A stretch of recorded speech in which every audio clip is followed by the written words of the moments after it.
you're wearing your glasses today. Yes, because otherwise I can't see anything.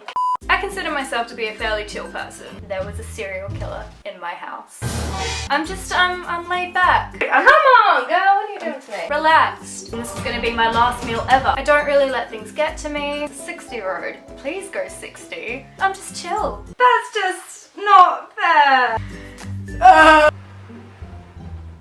Oh jeez! Ah! Another plane. Shut up. I do believe that hate is a very strong word, so the list of things that I actually truly hate is quite short. Look, a list. A list of things I really hate. Coming in at number 6 on the list of things I really hate, the airfield next door. At number 5 we have spiders, which is great because my house is infested with spiders. At number 4 we have slow drivers. 60 road. Please go 60. Yeah. Number 3, onions. And let me tell you, life is quite difficult when you hate onions because they are in everything. Number 2, that one Paloma Faith song from 2014 that every radio station played continuously for 2 years. Only love can hurt like this. And at the very top of the list of things I really hate, shopping centres on Sunday afternoons. I know what you're thinking. Of all the things in the world to possibly really hate, why on earth is shopping centres at the top of my list? Well, people of my YouTube channel, I'll tell you why. Sit down, grab a mug of tea, maybe some popcorn, possibly a blanket. I don't know. It's story time. This is the story of my nightmare at the grocery store. Is that what I called this video? I don't remember.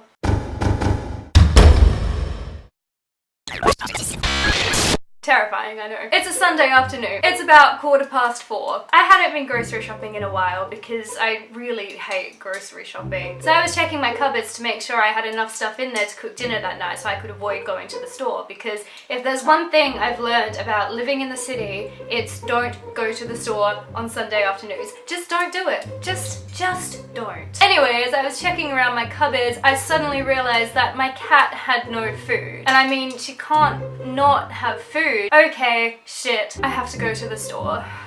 It was 4:30, so I thought, okay, it's not gonna be that busy. Oh god, was I wrong. I drove to the store and spent 10 minutes driving around trying to find a park. There was not one park available. Eventually, I gave up, drove home and walked back because, I mean, it's 5 minutes away, honestly. I don't know why I didn't walk in the first place. I'm just lazy. I got back to the store and oh my god, there were people everywhere. I swear to god, my entire suburb had decided to do their grocery shopping at 4:30 on a Sunday afternoon. I just needed cat food.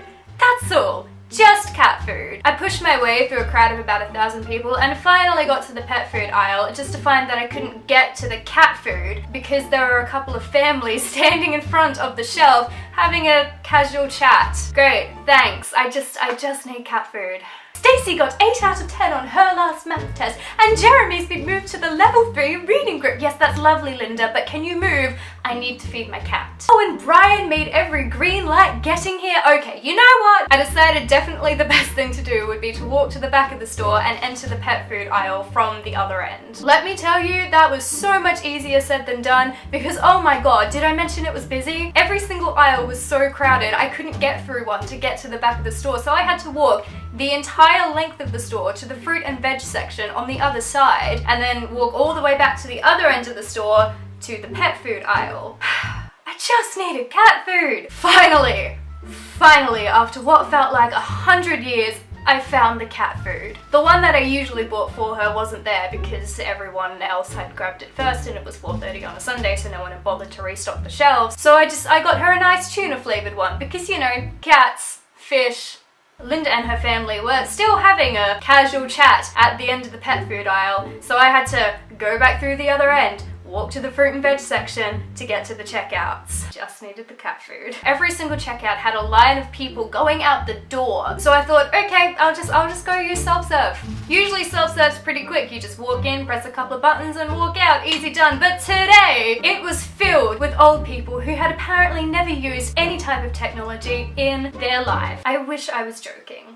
What do you mean place the item in the bagging area? What is a bagging area? What do I do? Just as I was starting to wonder how much time in jail I'd serve for punching out one of the old people so I could pay for my cat food and leave. Just needed cat food. I just needed the cat. Another checkout opened up and I sprinted towards it before the family carrying 2 trolleys worth of items could get in there first. Finally, the cat food had been scanned and I was so close to getting out of there. I go to pay with my card and it's not working. A couple of years ago, my purse got stolen out of my handbag and all of the money that was in there got stolen.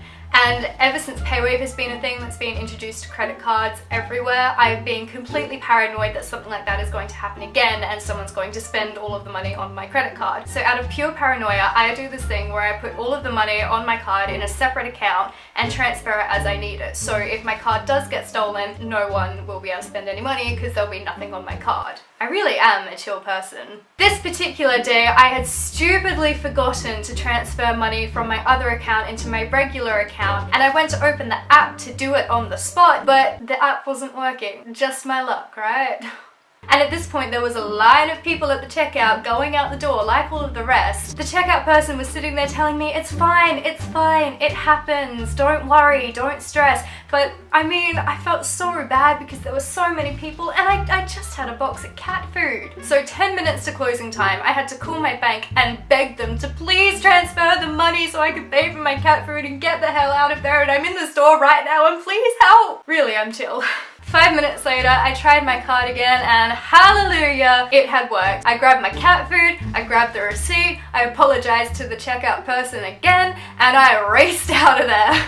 I'm halfway home when suddenly it starts raining. I don't mean just a light drizzle, I mean full on pissing down with rain, as if this experience couldn't get any worse. I finally got home, drenched and feeling completely defeated. My cat came to greet me at the door, and that's when I remembered what all of this had been for. This little animal depends entirely on me, and although my trip to the grocery store was like living out all of my worst nightmares, at least I wouldn't be letting my cat down. So I opened up the food, put some in her bowl, and she took one sniff, turned up her nose, walked out of the room, and refused to touch it. Apparently, I own the only cat in the world who hates tuna. I hope you're proud of yourself.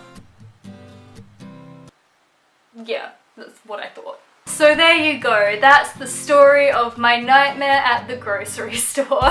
This is why I don't leave my house. I hope you guys enjoyed that video, and if you did, please give it a big thumbs up and click subscribe if you haven't already. I will see you next Monday. That's all, bye.